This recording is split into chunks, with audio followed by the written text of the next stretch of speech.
paano daw magdagdag ng linya ng saksakan. Una is siguraduhin naka-off yung circuit breaker natin. Tapos buksan mo ang junction box at hanapin mo ang linya na nagmula sa circuit breaker. Itap mo ang itim na wire na nagmula sa circuit breaker. Sunod ay itap mo ang white wire sa white wire na nagmula sa circuit breaker.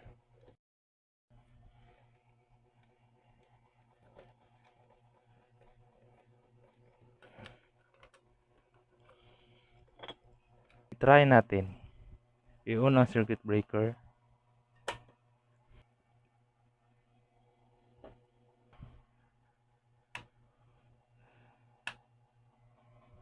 Sana idol meron kang natutunan.